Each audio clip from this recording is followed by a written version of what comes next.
that the joint committee that you designated to handle this bill, Honorable Speaker, has done very good work and done extensive public participation in line with our Constitution. And therefore, Honorable Speaker, ask that you allow me to continue, go ahead and move debate for the second reading of the bill. Proceed. As members. Thank you, Honorable Speaker. Honorable Speaker, I need your guidance here, really, because I feel that I am lost. Because if the promoter of the bill contends that the bill does not concern counties, that it simply delves into matters housing policy. No, I am raising a fundamental issue that needs to be addressed before the debate can even commence. It's very critical here. And if you go to Schedule 4, Honorable Speaker, Schedule 4, the fourth schedule of the Constitution, indeed, housing policy is a function of the national government at Sabbatical 20. But again, if you go there then to the functions of the county governments, you will find at paragraph 8, one of the functions of the county governments is county planning and development, including, among many other things, at Part D, housing. Mr. Speaker, this is a matter that requires your guidance, because if you say, therefore, that this bill is only dealing with housing policy, and you go to the memorandum of objects and reasons, Mr. Speaker, a casual glance at the memorandum and objects of this bill clearly tells you, even if you are a layman, that this bill goes beyond policy. Asserted that they would want to actually find a mechanism to be able to contribute to the fund, not only to be able to access housing as a constitutional right under Article 43 of our Constitution, but also to offer other young Kenyans and other unemployed Kenyans an opportunity to access job opportunities. Honorable Speaker, we saw many professionals, architects, engineers, lawyers, accountants who appeared before the committee, the two committees, contending that the job creation agenda that comes with this housing agenda is not just what has been said in political rallies and in funerals, that it's about what we call watu ya mkono in construction sites and fundis. That, Honorable Speaker, architects, quantity surveyors, engineers from civil, electrical to water engineers are accessing huge opportunities in jobs that are being created by this agenda. And many Kenyans express the desire and the need to have a legal framework, Honorable Speaker, that would actualize this housing agenda. Every Kenyan who is earning an income contributes to this fund, and through the Tax Procedures Act of 2015, they will be required then to make their tax returns to KRA and show how they will pay their housing levy, Honorable Speaker. This, in a way, Honorable Speaker, let me,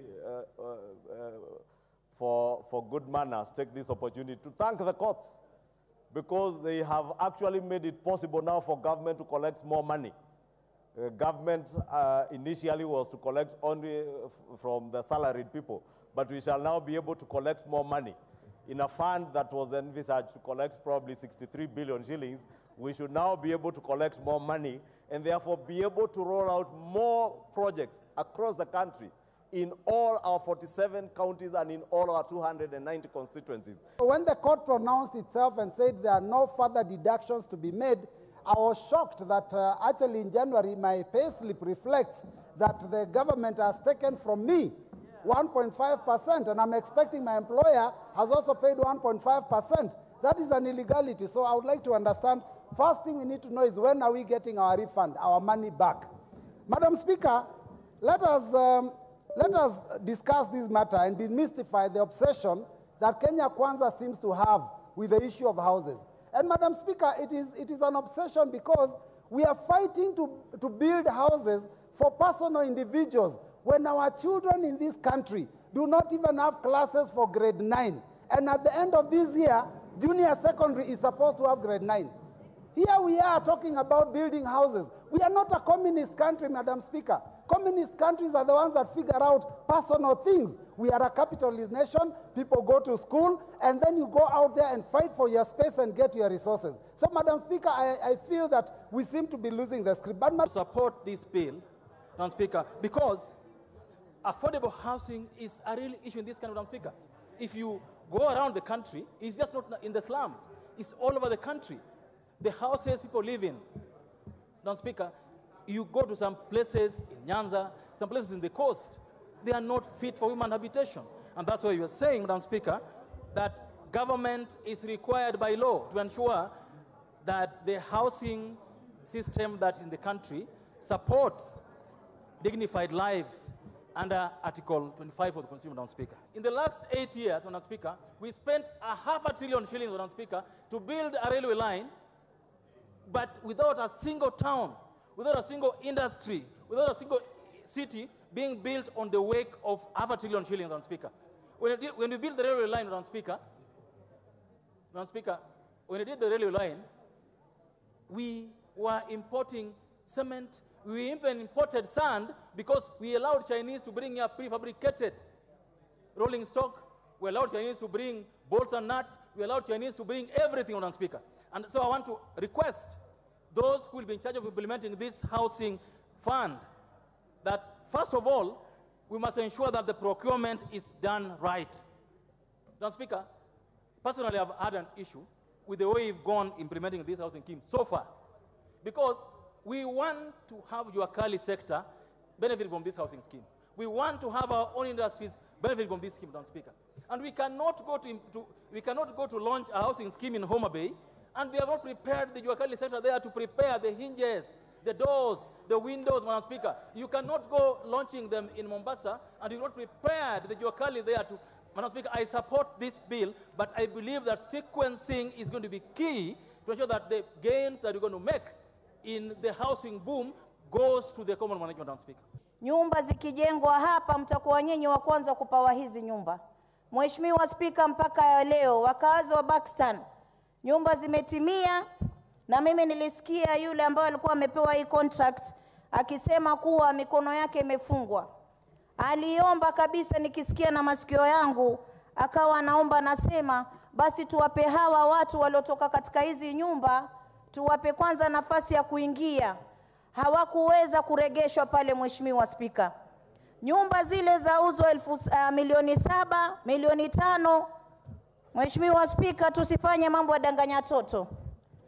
Ukaweza kumdanganya mama mboga na yule muuza viazi na yule mwenye kusukuma mkokoteni kuwa hizi nyumba zitakuwa nyumba zao, Mheshimiwa Spika, kumbe tunawahadaa wananchi. I want to remind all the honorable members that I was elected as an independent candidate. Why I bring that up is because I did not have the luxury of having a national manifesto. But I read both manifestos from Kenya Kwanza and from Azimio. Both manifestos agreed on the need for housing. They agreed that it is a fundamental human right. They agreed on the rate of population growth and the migration to the urban centers. And they agreed that in Kenya we require approximately 250,000 new units per year. So there are two things that we must recognize from this fact. Kenyans agree that there's a need for housing. The question is on how this is going to be implemented. I also happened to be in the housing committee, and we went around the country, and I must say that must have been the most advanced public participation exercise I have seen. Kenyans agree that there's a need for housing. The place where there's divergence is on several issues which can be cured and are already being cured by amendments to this particular bill. Most of my colleagues who have spoken from the other side are saying that this bill is supposed to answer the question of job creation, that these houses will give us jobs. Madam Speaker, this is the biggest fallacy and hypocrisy of the affordable housing theory. Because, Madam Speaker, I don't know where these jobs will be found. What I have seen going on in the country is that there are a few gray, yellow, and brown men from China and Turkey who are implementing these projects. I've not seen anywhere where Kenyans are going to be used to do these projects. In fact, Madam Speaker, the truth of the matter is that the motive of this affordable housing has not been really revealed to Kenyans. Kenyans don't understand what these all houses are all about. So, Madam Speaker, if the regime wanted to use this affordable housing program to create jobs for Kenyans, then they would have used another model. They would have used, for example, labor-based approach to development of housing, like what I have seen happening in Rwanda. Rwanda, when they build houses, they use locals. They only get experts. And they don't have to hire foreigners, to come and build houses, and then Kenyans become laborers. Madam Speaker, we cannot sit here and pass a policy or a law that will make Kenyans laborers to Chinese. And then we are busy shouting and saying we are creating jobs. Madam Speaker, the last time I checked, when the president was commissioning some of these projects, I saw hungry-looking Kenyans, on those sites. I don't even think they are even paid. You know how colonialism is being used, is going to apply in this affordable housing. Madam Speaker, let us get serious. Let us stop this argument that these things are going to give Kenyans jobs. If you are going to ask Kenyans to go to these mjengos and earn 100 shillings per day, and then you are a president shouting and saying, I'm creating jobs. Madam Speaker, this is the biggest fallacy that this House should never entertain.